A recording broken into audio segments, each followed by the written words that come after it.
Right. So welcome again. This is our Selling Through Social Media panel discussion. My name is Lori Gibson, and I'm the Education and Community Engagement Manager, and I will be acting as moderator for this panel. And just a couple of housekeeping things. As I mentioned before, we do ask that you all leave your computers on mute so that we can hear our speakers and all the information that we are sharing. If you have any questions, feel free to put them in the chat. I will be watching for those, or you can send them directly to me. If you don't know where the chat option is, go down to the bottom of your Zoom screen, and in the center, there's a little text bubble box that says chat. Just click that, and it should pop up to the right of your session. Unfortunately, Alicia George, the museum store manager, isn't able to be with us today, but Jane and Elizabeth will be here and have some great insights to share with us. And we have a lot to talk about, so we are just going to go ahead and jump in quickly and get started. So just a quick introduction for Jane. This is Jane Pelicato. She is a consultant designer and artist who juggles two businesses. Through Allegro Design, she helps businesses and nonprofits share their vision, value, and voice through smart, beautiful branding and communication tools. She loves helping people engage with their hearts and minds for those who matter the most, and has participated in jewelry shows and now sells her work online and in galleries after launching her jewelry business in 2015.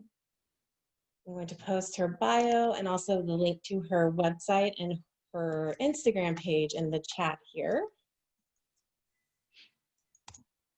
There. And then we also have Elizabeth Fells with us today, who is a blacksmith educator and owner of Black Widow Forge, LLC. She's originally from Grand Marais, Minnesota, and she spent 2 years in Memphis as a blacksmithing apprentice at the Metal Museum, where she focused on creating utilitarian and sculptural metal objects, primarily insect themed.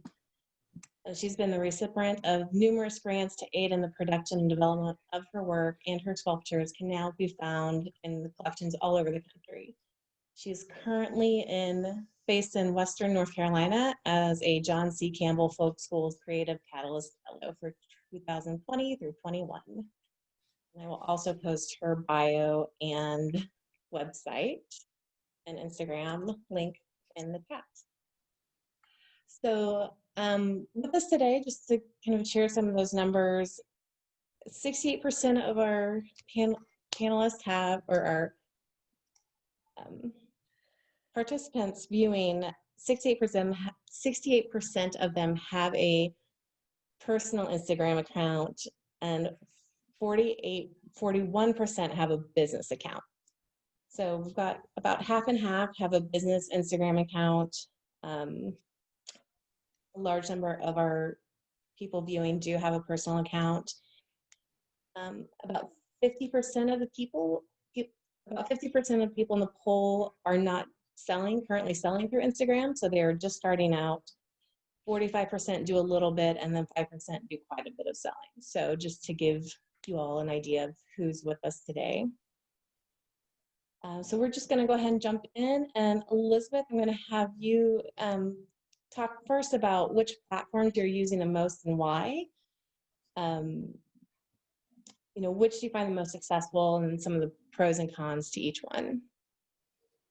All right, well, I use predominantly Instagram. I have not been using Facebook directly in a while. I do have Facebook linked to my Etsy account, so I primarily sell all of my things through Etsy. I link my Instagram posts generally straight to checkout to my Etsy.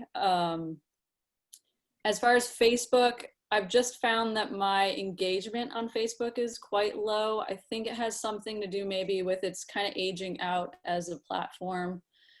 People just aren't on it quite as frequently as they used to be. Instagram seems to be the place people are going to look at pictures of pretty artwork, and it seems to be a great place for artists to connect to other artists because of hashtags.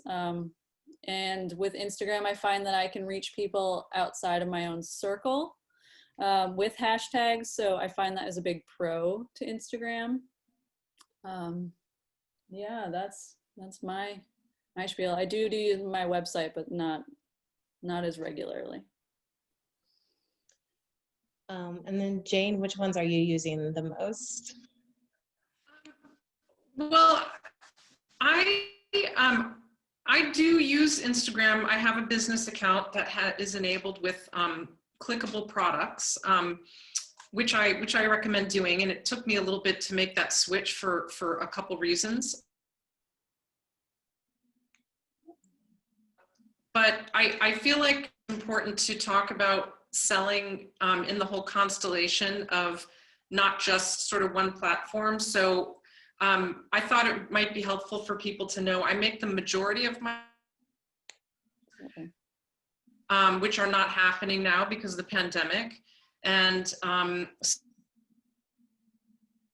sales through the craft marketplace, Artful Home, and then third, direct sales through the website, which would then include some sales through Instagram, and those sales from Instagram go through to my website. So that's how that works. I don't really, and we're going to get more into the mechanics of that later, right? About how that works to link your website through Facebook and Instagram business account. Okay, so yeah, we'll do that later, but that's how I'm currently set up. And as you were both working artists, and you were kind of the one person that does all of your marketing and social media, how are you creating that balance between your personal and your business social media accounts? Or do you have a personal one versus just a business account? Jane, if you want to go ahead and go first on that. Oh, okay.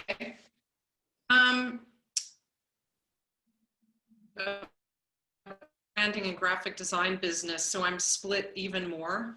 Can you hear me okay? Yeah, you're cutting out a little bit. I know you are too, and so is Elizabeth. So I think that all of us are, and I'm not sure what's up with that. But yeah, let me go. I'm going to move personally into a different room. I don't know if that's going to, but here we go, people. So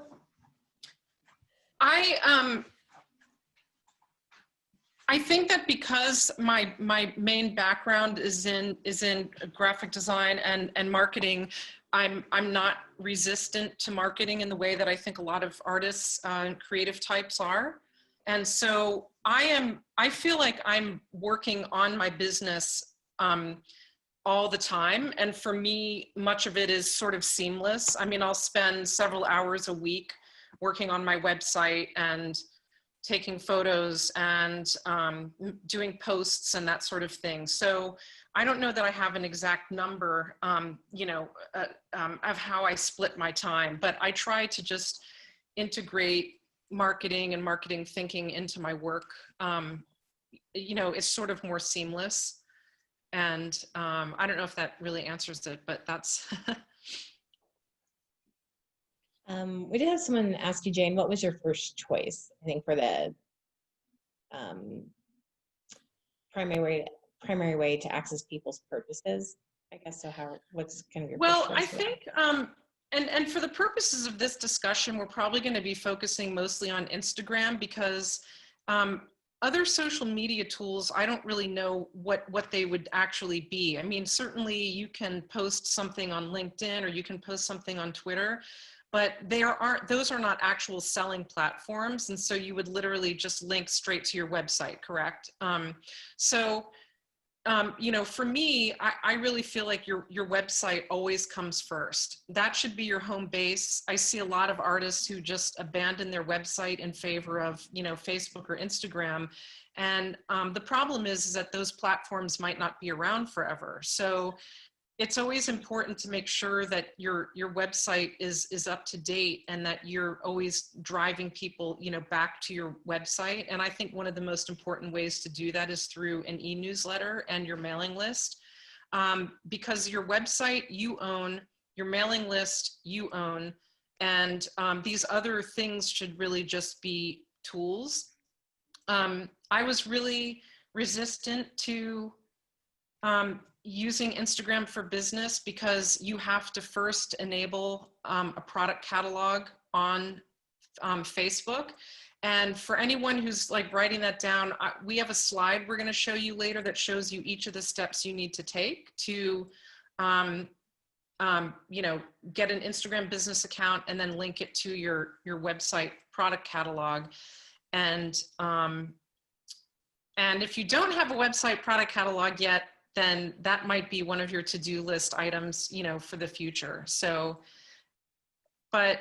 so I don't know if that answered Dee's question about my first choice. My first choice is my website in terms of online platforms. And I would say the majority of my sales from that come from when I send out my occasional newsletter, which when I have shows goes out more frequently, but I always get sales whenever I send my newsletter out. So, yeah. And how about you, Elizabeth? How do you balance your personal and business accounts on social media? I actually have an Instagram account. I don't, a Instagram business account, which I don't really post to. I have found it incredibly easy though with the Instagram app to be able to switch between accounts. So if you don't have multiple accounts on Instagram and you're accessing it through your phone, it is very simple to do. If you want to go back and forth between more than one account, but I primarily try and focus on one account over the other, and maybe that is my own issue I kind of need to resolve eventually, but I do just do personal and business stuff on my Vola Mortis Instagram account. I realize I totally misunderstood the question. I thought that you meant how do I balance my time marketing my business. So I wanted to just jump back because I think that given the poll answers from everybody, I think that this is really important. I had one Instagram account for a long time, and it was a personal account, but personal meaning it combined my graphic design, you know, other, you know, stuff. I cook a lot. I take photographs of food like a lot of people. I garden, you know, and so it was very visually focused, and I think spoke to my personal aesthetic. But I really wanted to generate more sales, and it was really, really hard for me to make the switch and turn my Instagram account into business. But the majority of my postings were for my jewelry. And, you know, to me, my aesthetic for my graphic design business and what I do in my personal life and my jewelry is all one thing that's related. But I knew that I was just going to have to simply bite the bullet and make the choice. So but I still wanted to have a different Instagram account. It was very painful to have to start from zero again. So I did convert my Instagram account. That's this one up here in my profile, mainly to jewelry. And I also, but I took a further step and I created a post in Instagram that let people know, sorry if you came here for cat photos and food, but and pictures of my giant zucchini, but this is now my business you know, jewelry account. And then I also created a personal account where people can see everything else. And so I didn't just make the switch, but I also created an Instagram post that let people know what was happening. So you cannot sell, just to be clear, you can't sell through Instagram using the clickable products without first converting your account to business. And there are some restrictions. And I had a friend who did it, and she was actually told by Instagram or Facebook that she had to take down a couple posts that didn't seem business related. And although that might sound kind of like scary, she just went and put them back up again after she was told she had to take them down, and she converted her whole account. So It's not really that big of a deal. The whole thing actually turned out to be quite easy for me, but it's I think it's a smart way to go, especially given that it looks like this pandemic is going to last for quite a while. And if you're trying to replace some lost income from sales, especially if you do shows and you're not doing those anymore, I think that it could be a smart move. So sorry, that was kind of a long answer, but That's okay. This seems like a good spot. Did you want to talk about the slides that you sent over, talking about why don't you show the one with those stats, just as a quick at a glance. And you guys who are on this thing, we can send you these slides afterwards, but I just kind of looked up a few stats, and there are a lot more than this, but I just picked out a few, and I thought that these numbers were kind of, they're big. Sorry, we'll go full screen here. There we go. Oh, I don't see. Oh, there we go. Yeah. Now, note that 500 million use Instagram. That's not 500 million who just use Instagram every day. That is just 500 million who use Instagram stories, which are the little things across the top of your Instagram screen that remain up for only 24 hours. There's like 1.5 billion with a B Instagram users around the world. 500 million is just the people who click on Instagram stories every day.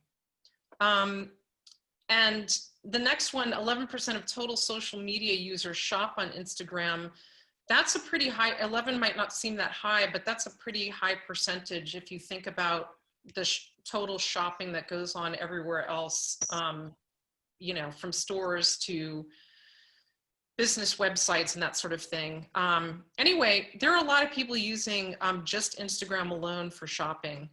And I thought the one at the bottom was interesting too. 70% of shopping enthusiasts use Instagram to research products and services. So they'll go there to find people, to find who's following who. Anyway, so I think it's where a lot of action is happening right now. And yeah, and Jane, let's just go ahead and go through the rest of these slides here, because this at the end it does talk how to get to that business account. So okay. which we've kind of been talking about. So there we go. You can, I mean, this one is really just, this was just to make a distinction between marketing versus selling. And the bullet points are pretty clear. So we don't really need to spend that much time talking about it. Because I think it sounds to me from the poll like people want to get some other information. And these are, there's more for best practices, but these are just the ones that I think are good to just consider. And it might seem kind of overwhelming if you're just starting out. So this can just be something you keep aside to just make sure that you're kind of doing this stuff holistically. Just getting your Instagram business kind of going. Make sure you're starting out with a strong brand foundation, and brand doesn't just mean a logo. It means sort of like, what are your values? What is your story? Where's your inspiration from? Who do you think buys your product? Like, who's your ideal customer? All of and even just the personality and tone. I mean, there's how many people, 60 people here. We're all very different. Some people are really, sincere or traditional. Some people might be irreverent and funny. And that should come through in your brand. So when you make posts and you write captions and stuff, make sure that all of that reflects your brand.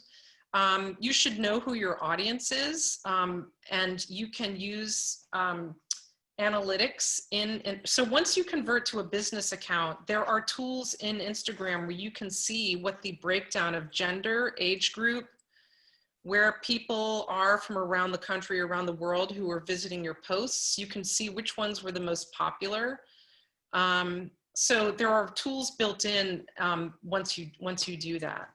And like for selling, what customer journey just means is how easy are you making it for someone to buy your product? Are they having trouble finding something on your website? The thing that's nice about clickable products in Instagram is that you don't have to make people jump through multiple hoops to go visit your website and then go find that product. You boom, post a photo of that product, make it a clickable product, and they're off, you know, to the races. So, you know, I mean, we don't need to go through all of these and you know, deep, but like, know your competition. You know, what are the Instagram accounts and websites of the people who are doing work that's similar to you? You know, what do they look like they're doing well? Visit their stories on Instagram, go through their posts, see which ones have a lot of likes, and see if there's anything that you can find there that you can use for your own work. And the rule of thirds, I'll just say, is good for social media. Don't just share always your work and promoting your business and buy this and buy that. That should be a third of your efforts.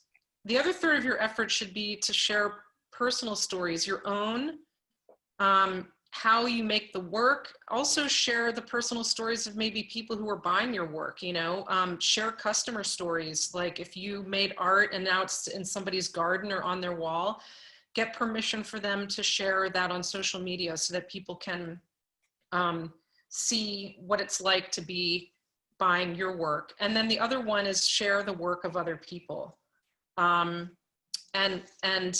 comment and engage. So don't just like things, but make comments on other people's posts.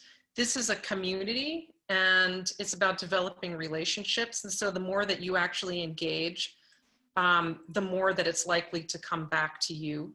I don't know if either of you guys have anything you want to add. I just definitely want to reiterate the know your competition one. I do that especially when you're pricing your work to go on any online platform. Know what other people may be pricing their work similar at, and then kind of working with each other, but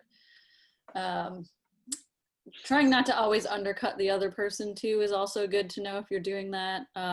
And I think also over here in the rule of thirds thing, I found personally with my Instagram account that is very, very important. Especially not only sharing finished product shots, but sharing process shots.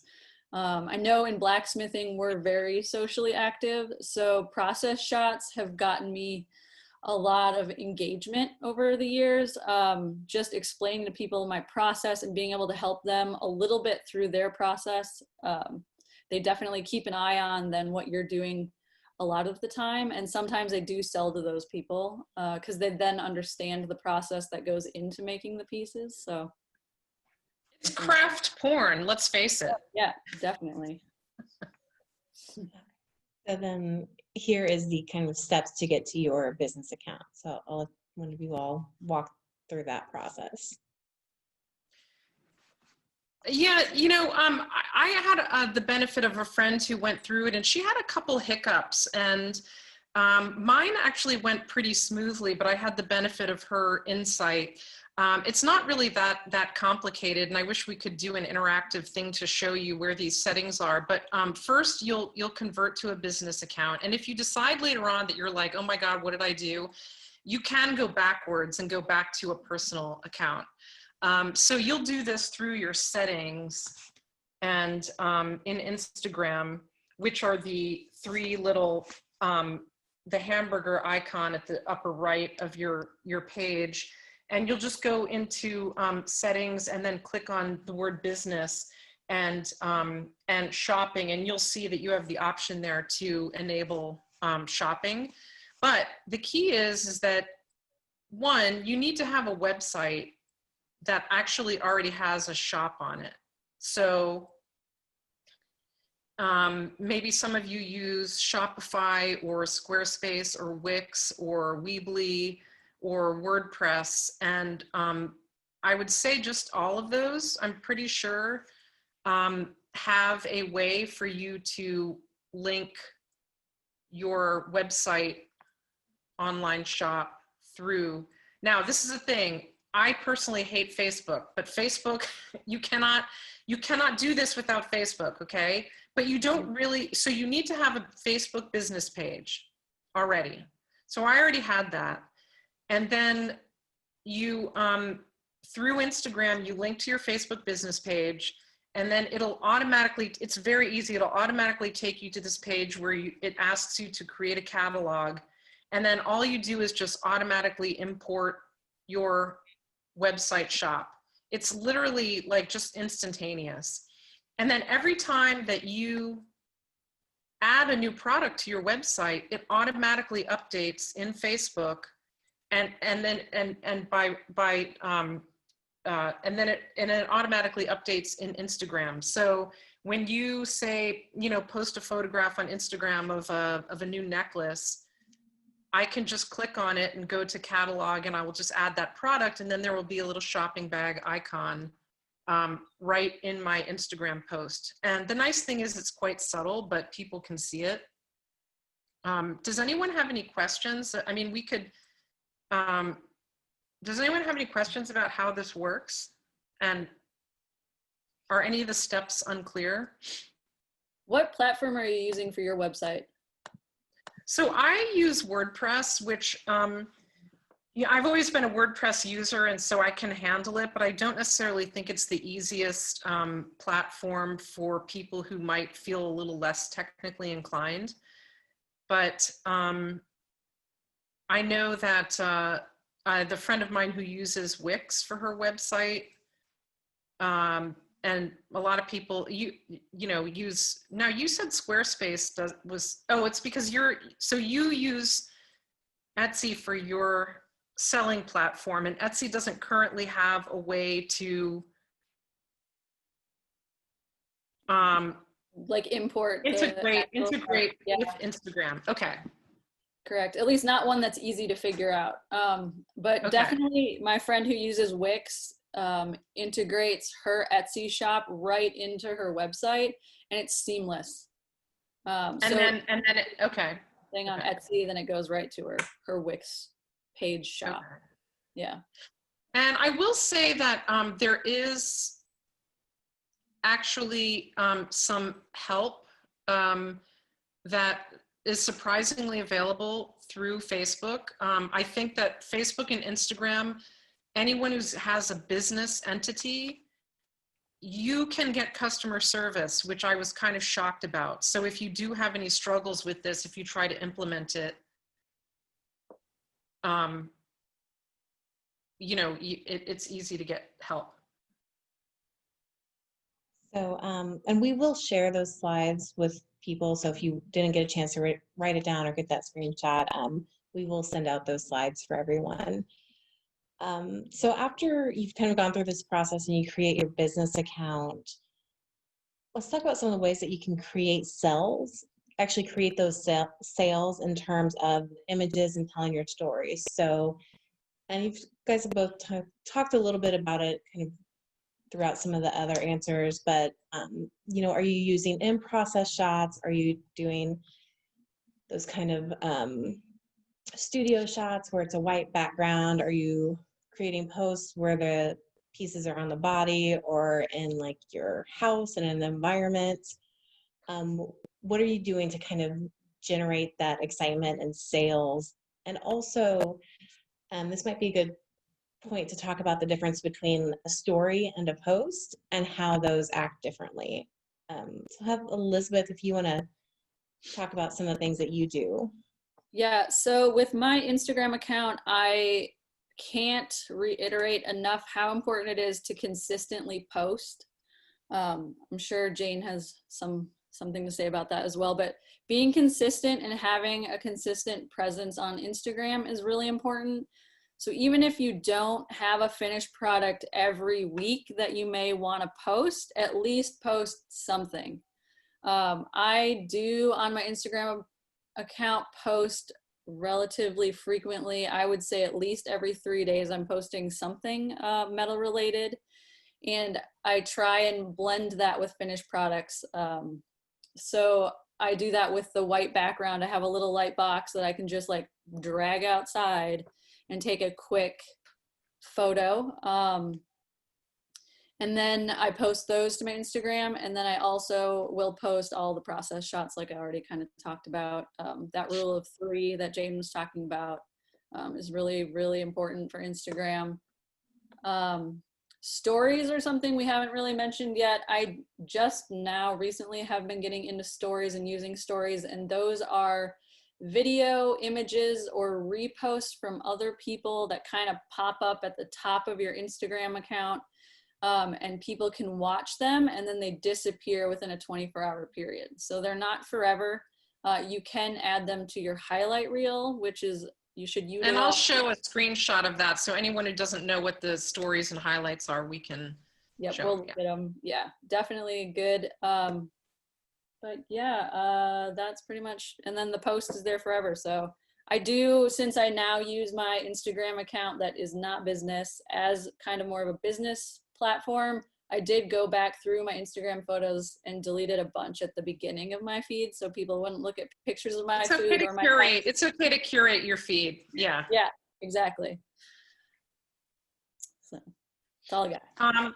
And yeah, and I actually have a PDF of some other things that I can have Lori send to all of you guys who are participating that just has some other ideas. And one of them is content ideas. And this is kind of getting off the topic, but it's related to selling. But this is more marketing. Selling is like, how are you going to get that person to actually purchase that piece? But obviously, in order to get that person to purchase that piece, you have to sort of build up the anticipation and the interest through what we're talking about. So I have like a whole list of bullet ideas that probably work for just about everybody here. As far as ideas for posts, I mean, I have friends who have been making art for years and years, and they're like, I never post to Instagram because I don't know what to post. And it's like, well, you can break it down into categories. So one is, like Elizabeth was saying, finished work, right? So that might be like a nice photograph, the kind of photograph you would use for a show application or something.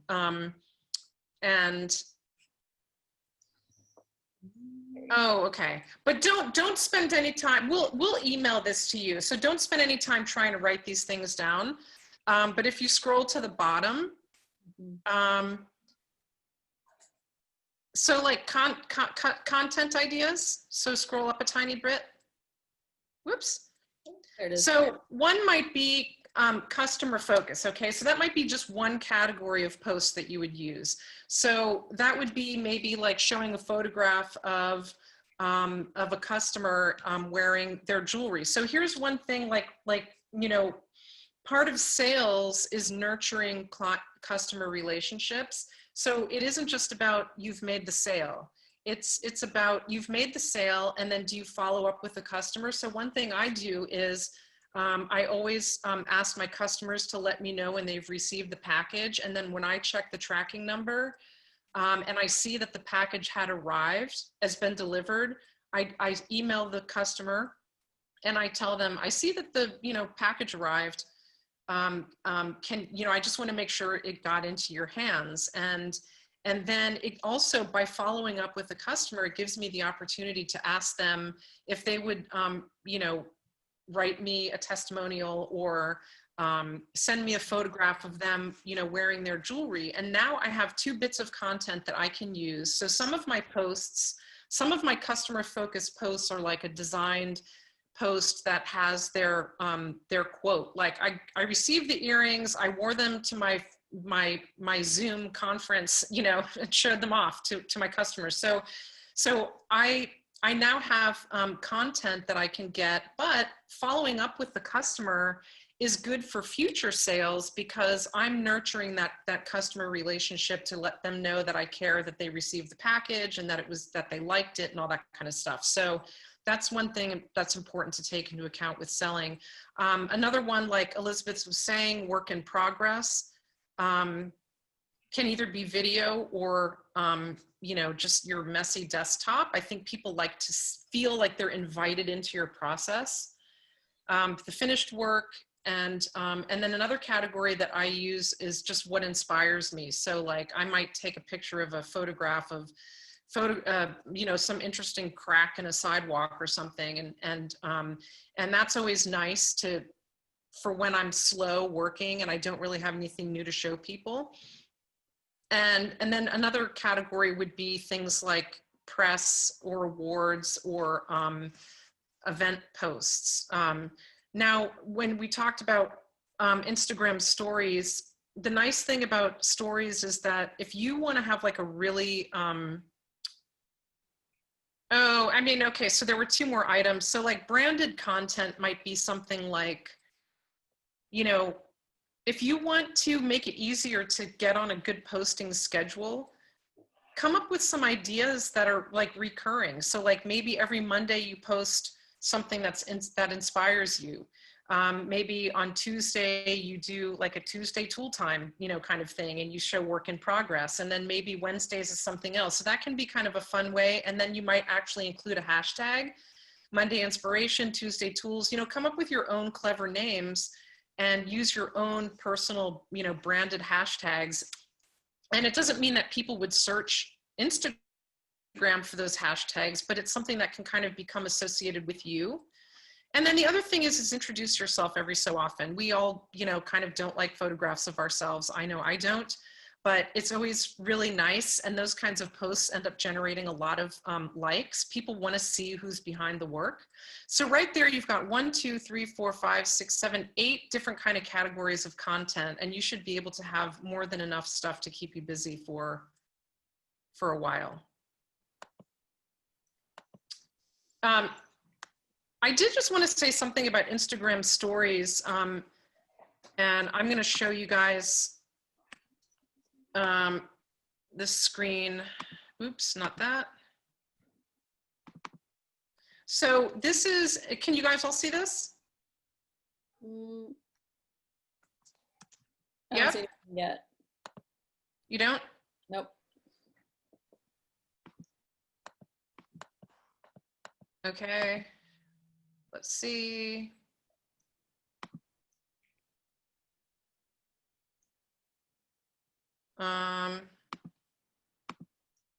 There you go. You started. You got it. There we go. Yeah. Okay.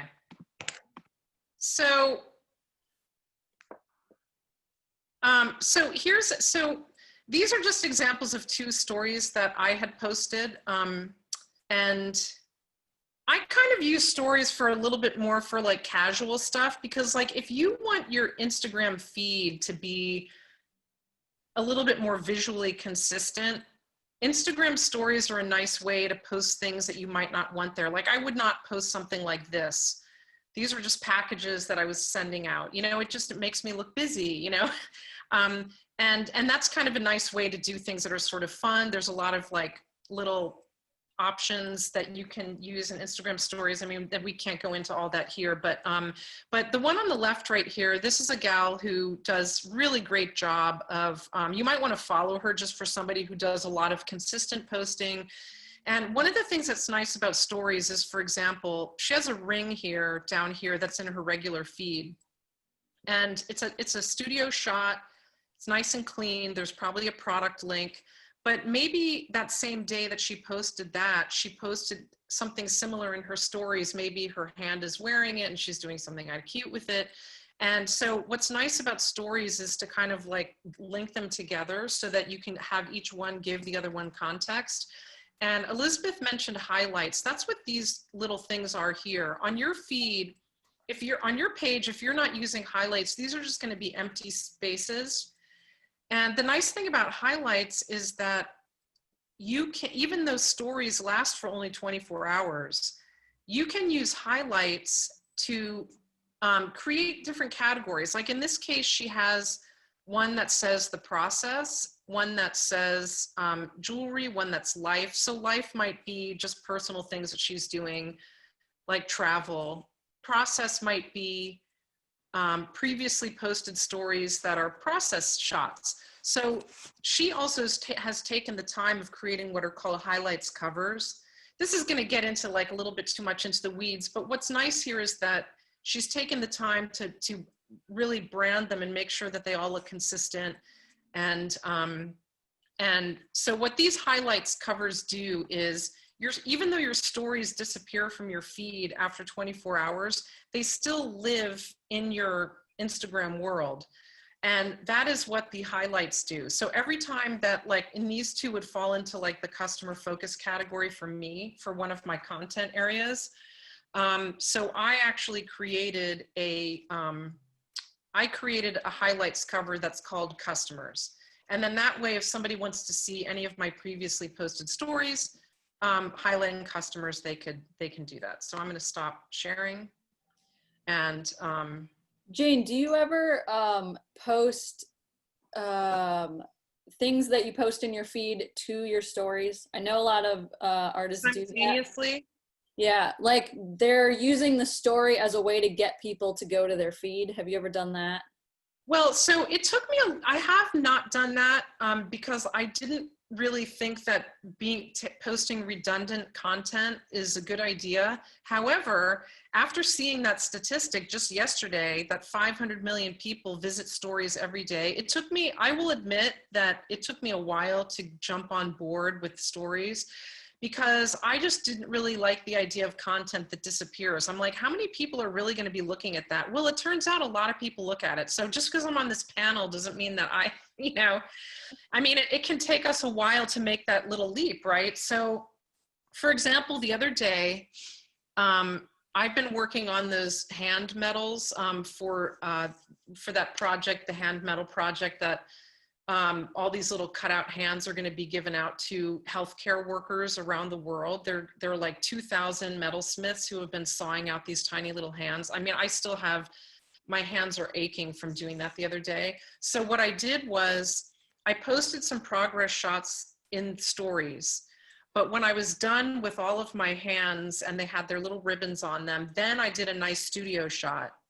And I posted that into my regular feed before the Instagram stories disappeared.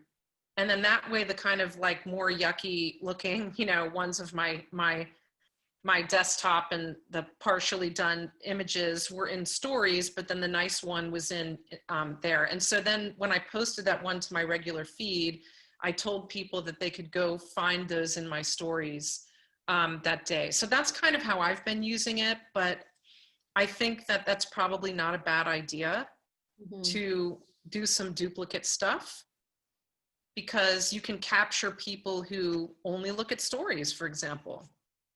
So yeah, and you can test it out and see what works. Yeah, I just recently started doing it. I found that I get a little bit more traffic on my Instagram feed posts if I do post them in my story. Because I think the story is just a lot of scrolling. Like people just want to like go quick through stuff, and it goes actually faster than looking through your feed. So yeah. Well, You know, one thing we haven't talked about live sales yet, but a lot of people are using Instagram stories to host live feeds. Now, the reason why they're using stories is this is just a little technical tip, but you can only post a 1-minute video to Instagram. If you post a 2-minute video to Instagram, the remaining minute will automatically jump you up into stories. And that's where, isn't that right, how that works? So I have not attended somebody's live sale, but people are using Instagram stories to have a live feed for some kind of an, I've attended an event before through Instagram Live, but I haven't actually seen somebody do, like, say, an afternoon sale. But that is something that's becoming a lot more popular. So if any of you attending this chat are interested, if you see any of those happening for people you follow, I recommend jumping on and kind of seeing how they're managing it. You know, if you're one person, you might want an assistant with you if you decide to try this out. But I think it's a nice way to invite people into your studio. And yeah. awesome. So I'm going to kind of have to switch gears here a little bit because I want to make sure that we get to this last part of this conversation. And obviously, like, this is such a huge conversation on all ends that we could do multiples of these. But I do want to address kind of directly how people are purchasing items. Oh, yeah. Whether it's through the website, if you're directing them back to your website, if you're doing in-purchase links. And then also we had a question about someone is interested in how you collect sales prices, how they collect sales, pricing, shipping, tax, etc., and who do they use for shipping. So I do want us to talk about that logistics Oh, side a okay. little bit, and how you're, one, like, how are you getting people to complete, like, the physical act of completing that sale and going through that Okay, process. that's a good question. Yeah. And also, like, your inventory management. Like, how are you managing your inventory when you're working through multiple avenues like that? So we'll go back to Elizabeth and have you talk first about how you are addressing those. Okay, well, I do live sales, so I do like in-person selling, and I keep that separate from what I sell online. So I don't commingle my inventory if I can help it. But it gets a little more complicated because I do one-off sculptures. But I do all of my inventory through Etsy. And I do that for a couple reasons. I do it because Etsy, you can set shipping prices. Etsy also collects sales tax for you. And they also keep track of all your things. So there are costs associated with Etsy, but for as much as I sell on there, I feel like it kind of balances out. So for Etsy, they charge you 20 cents a listing. The listing is good for 4 months, and then they take a 5% of the sales if that item sells. If it does not sell, they only take that 20 cents. But it's free to have a store on Etsy, so you're not charged for your store to just be open. So you're only getting charged for the listing. And then the other nice thing with it is you can offer them coupon codes through Etsy. So if someone buys something from me, I can link a coupon code that gets emailed directly to them after the purchase so that they can use it on a future purchase in my store. And you can set limits on those, and Etsy makes it really available to help you too during tax season, because you can link your Etsy directly to QuickBooks. I'm self-employed, so I'm an LLC, so I do QuickBooks anyway. So I just type in all that stuff because it's all write-offable. And when I go to pay my sales tax for the state of Minnesota, I already know Etsy's collecting it for me. So I know that I'm covered kind of in that aspect. And then for shipping, I mean, I just calculate general shipping, but also I offer free shipping, I believe, on my Etsy site for any purchases over $50. So you can set that as something that just happens in your Etsy store, which is really, really nice. So I don't have to really think about it. Did I cover all are there any more questions I missed? So is your website and your Etsy store, are those integrated or are those two separate? They're only integrated by the fact that on my website, there is a link that says Etsy or shop, and then it links to my Etsy page. So you just go right to the Etsy site from there. And then so when you post an item that you have for sale, like in your Instagram story or whether it's a post, and someone says that I want to purchase this piece, how do you kind of manage that flow? So I only do personal sales. So if someone I know emails me and they're like, hey, I'll send you PayPal money for this thing, I only do that if I know the person, like personally. Otherwise, I link them directly to my Etsy. I'll just put the etsy.com/shop/my shop's name and just send that out to them. And I haven't had anyone say that that's an awful thing. They don't want to do that. Generally, if they're already contacting me, they're in it. So they already want it. Yeah. And then Jane, how do you kind of direct that sale?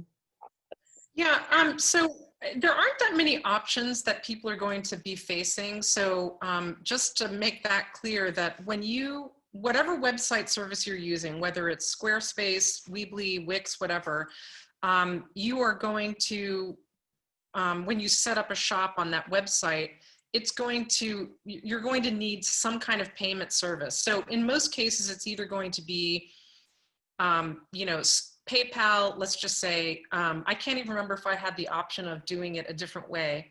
But I use WordPress, and I use a particular product platform called WooCommerce that's just integrated into my WordPress site. And sales go through PayPal. So when somebody makes a sale when I have a sale on my website, I get one email from PayPal that says money just got into your account, and I get a separate one directly to me from my website that has the you know, the sale information. So so that's how that works, and it doesn't work any differently than Instagram. Now that I've got clickable products in Instagram, it's not like I have like a whole new shop situation. It still just goes directly through my website. And I didn't have to do anything special to set that up. So, and just to make it clear, if your customer does not have a PayPal account, that doesn't matter. They can pay by credit card. It's just that PayPal is managing that. And the only fee that I pay is the whatever 3% merchant fee. So some people, by the way, like, you know how it shows when people, you know, use the Square register for processing transactions. So I do have a Square account. So when I'm at a show, that's the merchant that's actually processing that transaction. And just to make that clear. But the way that it works on Instagram is that if I post something that has a clickable product, a little thing that comes up that says view on website, and then they just click on that and it takes them immediately to that particular product on my website. There isn't a separate specific transaction that happens inside Instagram. Does that make sense? Mm-hmm. It just leads them now. And the one benefit to that is that I don't have to actually give anybody a website link, mm-hmm. you know, and that's one of the benefits of it, is that you can type in a link to anywhere you want inside an Instagram post, but it won't be clickable. And that's one of the things that makes having a business account with clickable products easier. It's just, you're removing one more barrier. You're taking advantage of the impulse buy. If somebody has to like highlight that text and then go paste it into a browser, they just want to click on something. And so that's the reason why I finally just took the plunge and did that. So Jane, how do you do your shipping and your sales tax? Is that calculated? Oh, okay. Well, I live in Oregon, so I don't have to charge people sales tax. And I don't, yeah. So there's no sales tax for people who are buying things from me, so I don't have to deal with that. And shipping, you know what? I just recently decided to offer free shipping. I don't know that that's the greatest idea in the world, but, you know, I mean, I don't know if that's an incentive for people, but I do it anyway. And I stopped insuring things, and I stopped paying for a signature required. And so one thing that I discovered, and it took me a while to discover this, that through PayPal, I can create first-class postal service shipping labels, which you cannot do from the US Postal Service's own website. You cannot do first-class shipping labels. You can only do express mail or priority mail. I cannot believe it. I used to go wait in the line at the post office all the time and have them do it. And then one of my friends was like, well, do you know that you can do first-class mailing labels through PayPal? And I never even bothered to look. So it has been a total game changer for me to just be able to do all of that at home. And the postage is actually cheaper. First-class postage is cheaper doing it through PayPal than it is to go, you know, stand in line at the post office. So that's been really helpful. And if anyone wants to email me about how that actually works, like, I don't mind you know how to reach me now. I can't hide from any of you. So, you know, so feel free to get in touch if you want you know, it's a little bit hidden. So if your website is already through PayPal, when you get a sale, you can see that person's name right there, you know, receipt from so-and-so, and there's a little button that says create shipping label, and you can do it there. But you also do not have to actually be having your website tied through PayPal to go create a first-class shipping label. All you need is a PayPal account. So just wanted to make that clear. Yeah, I know Etsy does offer a shipping label option too, but I've never used it. Yeah. Mm-hmm. well, we're coming up to the end of our time here. So we do have one question here. And if anybody else has any questions that they want to throw out in the chat, go ahead and do that now. But there is a question, is the Instagram business account free? Yes, absolutely. Mm-hmm. And there isn't anything really even that special about it, except that you can, it won't look different to you, it won't feel different, but there are some other things that you get. I mean, in addition to enabling shopping, you do get extra analytics that can be pretty helpful to let you know where your visitors are coming from and what the age group is and the gender and that kind of thing, which to me isn't, knowing who your customer is by gender or age group to me is not as important as connecting with people on some other metrics, like what their interests are, you know, what they read, where they travel, you know, what their politics are. Those are the things that are actually more important, I think. But still, you do get some of those extra little perks that you don't get with a personal account. Awesome. Great. Well, I know that we have thrown a lot of information out there. I hope everybody found it useful. So I'm just going to ask Elizabeth and Jane if you can just leave one last thought here. I know we're running a little bit over that hour. So if you just had like one last minute quick thought or advice that you wanted to share before we end the meeting, I'll let you do that.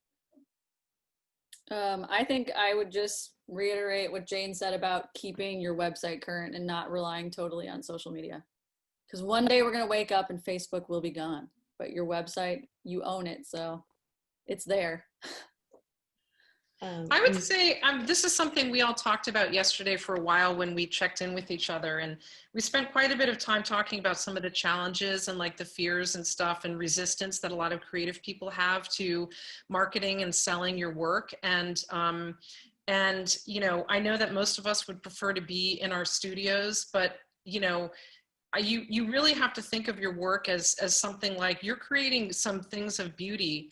And instead of focusing on your own resistance and fear of marketing and selling it, and that you're going to be like, you know, sullying your precious work by, God forbid, attaching a price tag to it and asking someone to buy it, you know, I just encourage you to think that like you're creating a thing of beauty that the world wants to see, and so whatever you can do to get it out into the world, it's really important. And I think that that, you know, we also talked about this resistance that I've personally had about selling things that seem frivolous and unnecessary during a pandemic and all the other horrible things that are collapsing around us. And it is challenging, but you know, you're running a business and you deserve to be able to thrive. And you know, there's actually, people are spending a lot of money right now on art and luxury items, partly because it makes them feel like there's something good happening in their lives. So don't forget that. And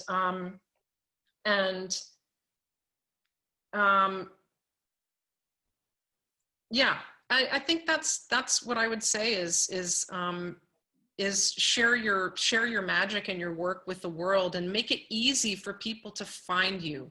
I mean, this topic is so big, I think you're going to need to do like a whole other just general social media marketing thing where we can really get into some things about hashtags and some best practices around that kind of stuff. So yeah, I mean, follow people who are other makers, follow people who are influencers. Like if you're not already doing this, if you want certain people to get on your radar, or for your work. Like if there's a gallery, like I follow every contemporary craft and jewelry gallery, or at least I try to. And then if they post things, I will comment on a post or like posts, and then eventually those people might follow me back. So make sure that you're not waiting for people to follow you, but follow people whose radar you want to be on. So that might be for some of you who do sculpture, you know, follow architects and interior designers and landscape architects and stuff. Like follow the people who are likely to purchase your work, who actually have money to buy it, you know, because if somebody sees your work and they have a customer who's they're designing a landscape for, you know, in their yard, like if they already have you on their radar, then they're more likely to, you know, to purchase from you. So anyway, there's lots more on that whole subject that we can't really cover here, but yeah, thank you all. Thank you both again for talking, and thank everybody for joining us today. Like I said, there's a bunch of information that we shared, so hopefully you all found it helpful. And I mean, one thing we talked about yesterday as we were touching base is just find what works best for you, and like find the best fit for you and how you're using the programs, because there's no real right or wrong with how you're using them. Yeah, and honor your own energy level. I mean, everyone has different resources in terms of time, money, whatever. And you know, it's better to just do a little bit every day and slowly build up. And don't beat yourself up if you're not doing like 100%. You know, but also don't do nothing. So, thank you, Lori and the Metal Museum, for inviting us. This is really nice. Yes, well, thank you all. And I'm going to leave the session open for about 10, 15 more seconds here. And I hope everybody has a great afternoon. And like I said, make sure that you follow each other on Instagram.